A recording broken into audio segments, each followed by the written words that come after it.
স্বামীকে কলার ধরে বললাম, আমার ডিভোর্স লাগবে, আমাকে এখনই ডিভোর্স দিবা। কথাটা বলার পর আমার স্বামী আমার দিকে অনেকক্ষণ তাকিয়েছিল। দেখলাম ফ্যাল ফ্যাল করে কান্না করতেছে। তাতে আমার কি, আমি আমার স্বামীর সংসার করতে চাই না, এই বলে আমি অনেক চেঁচামেচি করলাম। আমার স্বামী অনেকক্ষণ ভেবেচিন্তে বলল, আচ্ছা ঠিক আছে, কাগজপত্র রেডি করো, আমি তোমাকে ডিভোর্স দিয়ে দিব। অল্প সময়ের মাঝে আমাদের ডিভোর্স হয়ে গেল। ডিভোর্স পেপার আমার হাতে ধরিয়ে বলল, এই নাও তোমার ডিভোর্স পেপার, এটা নিয়ে সোজা বাপের বাড়ি চলে যাবে, আর কখনো আসবা না। আমিও মনে মনে অনেক খুশি। থাকবো না তোমার বাড়ি, খাবো না তোমার ভাত, এখন থেকে আমি আমার স্বাধীনতা মতো চলাফেরা করব। আজকে ডিভোর্সের 3 দিন হলো আমি আমার বাবার বাড়ি এসেছি। এই 3 দিনে তারা আমার অবস্থানটা বেশ ভালো মতোই বুঝিয়ে দিয়েছে। বারবার মনে হচ্ছিল এই পরিবারে না এসে যদি আমি মরে যেতাম তাহলেই হয়তো অনেক ভালো হতো। প্রথম দিন যখন বাবার বাড়ি আসলাম, আমার ভাই সাথে সাথে বলে উঠল, কিরে এত বড় ব্যাগ নিয়ে আসলি যে, অনেক দিন থাকবি নাকি? এই কথা বলেই চলে গেল। আমিও কিছু বললাম না, রুমে চলে গেলাম। প্রথম দিন আম্মু নাস্তার টেবিল আমাকে ভালো করে বুঝিয়ে দিল যে এই বয়সে ছেলেরা একটু একটু এমন করেই, একটু গায়ে হাত তুলবে এটাই স্বাভাবিক, তোমার আর একটু মানিয়ে নেওয়া উচিত ছিল। এই কথার পরে আমি কি বলবো আমার ভাষা খুঁজে পাচ্ছিলাম না। মনে অনেক কষ্ট নিয়ে নাস্তাটা সেরে নিলাম। রাত্রির বেলা যখন খাবার খেতে বসলাম, আমার বাবা বাসায় ফিরে এসে বলল, তোমার আরও একটু ধৈর্য ধরা উচিত ছিল, এই বয়সে একটু একটু করেই ছেলেরা। বাবা বলে উঠল, বিয়ে তো দিয়েছে কম বছর হলো না, এখনো বুঝতে শেখোনি?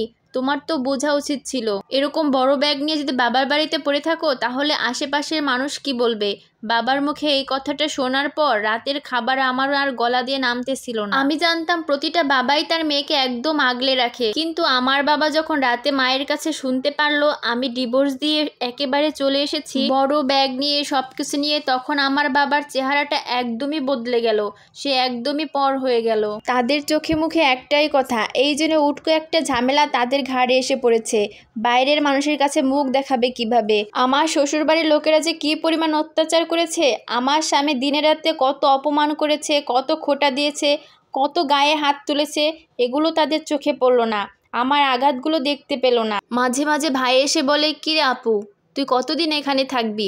অন্যের ঘাড়ে বসে খাওয়া এটা ভালো দেখায় না। কিন্তু এই ছোট ভাইটার জন্য আমি কি না করেছি, নিজে না খেয়ে টাকা জমে ওর হাত খরচ দিতাম।